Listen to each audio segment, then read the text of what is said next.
moving out. Moving, that's the method, and I'm moving on to rep it. The suburbs, how I let it land, beats down on the structure. Salut tout le monde, c'est Robin et aujourd'hui on va se retrouver pour un nouveau tuto qui consistera à vous apprendre comment refaire le Ripple Effect. Alors le Ripple Effect, vous allez voir à quoi ça ressemble, qu'est-ce que c'est. Mais tout d'abord, je vais vous conseiller de télécharger certaines polices comme la police Dynasty. Attendez, je cherche le nom complet. C'est Dynasty, excusez-moi, Dynasty comme ceci. Ou alors Devil Breeze. Donc moi dans ce tuto je vais utiliser Dynasty. Voilà. On va laisser par contre le texte avec marqué texte. Il faut bien sûr mettre en profondeur 40. Bon ça c'est un peu les paramètres de base. En couverture, un petit couvercle ébisso avec un 1. Tac tac 1. Et après en étape 10. Et 10, voilà. Donc là déjà notre texte est paramétré.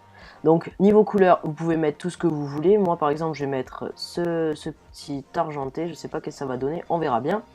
Voilà. Alors quand ceci est fait, vous allez aller dans mot graphe, effecteur, randomisation. Effecteur de randomisation, voilà. Et donc là bon ça va éparpiller un peu les lettres, c'est pas grave.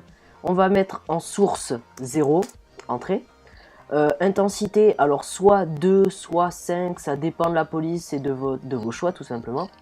On va aller dans paramètres, dans PX, PY, PZ, on va mettre 40, 40, 40, 40, 40, 40, entrée.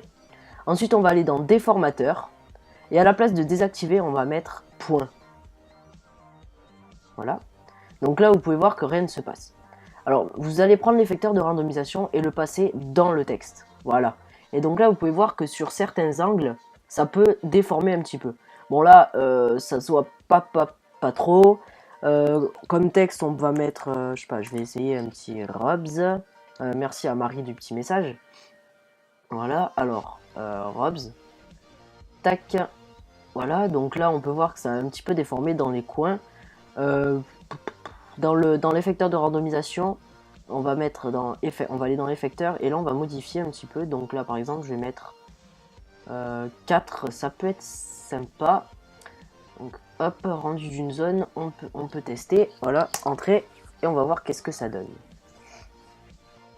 Donc c'est un tuto très rapide. Au passage, le temps que le rendu se fasse, je fais une dédicace à Ted, Elodie, Maris Madja alias la fille mouton, Pedro Podcast, Nono et Nico Podcast. Toutes les chaînes seront dans la description comme d'habitude. Voilà, donc vous pouvez voir déjà que ça fait plutôt sympa.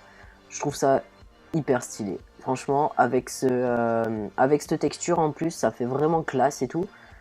Donc on va voir après qu'est-ce que ça donne sur les autres lettres, excusez-moi. Bon, sur le i, ça le fait pas trop, sachant qu'il n'y a pas trop de coins arrondis. Mais bon, voilà. Donc vous pouvez voir que ça fait vraiment stylé. Donc ça s'appelle le Ripple Effect. Excusez-moi, mon portable vibre. Ça s'appelle le Ripple Effect. Ça peut être utilisé dans n'importe quoi, des backgrounds, des wallpapers, des logos, tout. Donc c'était très rapide. Moi, je vous dis à la prochaine. Pensez à commenter, à liker, à vous abonner si ce n'est pas déjà fait, à mettre en favori et bien sûr passer sur les chaînes qui seront dans la description. Moi, je vous dis à la prochaine. Ciao tout le monde.